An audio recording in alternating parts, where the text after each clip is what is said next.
বৃত্তাকাৰ কক্ষপথটোত ঘূৰি থাকে এটা সেউজীয়া আৰু কেতিয়াবা এটা ৰঙা চোলা, এখন চাইকেল আৰু ঢৌ খেলা চুলিৰে এখন মৰম লগা মুখ।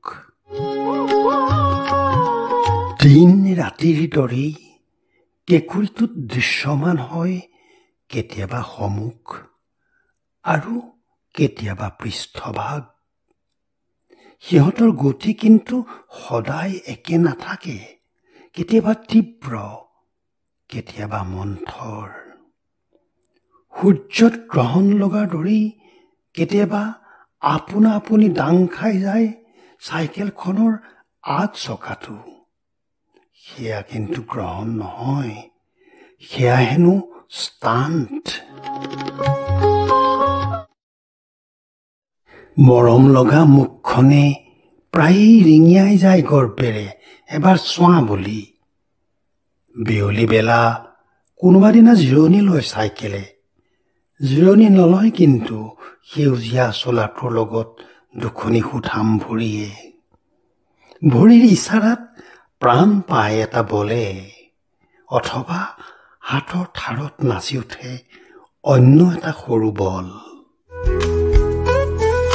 সূৰ্যই যেতিয়া মেলানি মাগে তেতিয়া সেই হাতৰ স্পৰ্শতেই উজ্জ্বলি উঠে অন্য এটা সূৰ্য পদূলি মূৰত।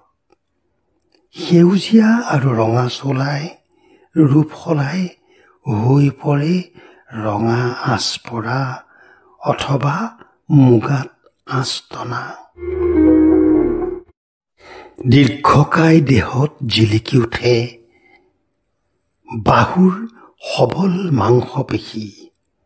পেটটো বিভক্ত হয় ৬টা ভাগত, আপোন পাহৰা হয় শৰীৰৰ ৰূপ লাৱণ্যত।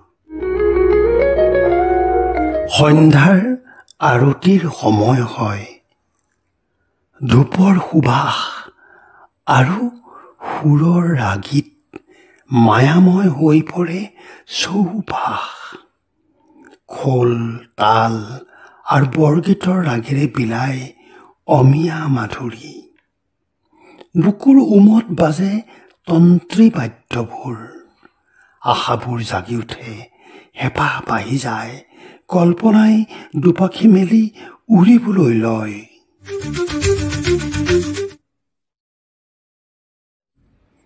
এদিন হঠাতেই সূৰ্যাস্ত হ'ল অসময়ত। সুৰবোৰ বেসুৰা হ'ল, তাঁৰবোৰ ছিগি গ'ল, হেৰাই গ'ল এটা উজ্জ্বল জ্যোতিষ্ক।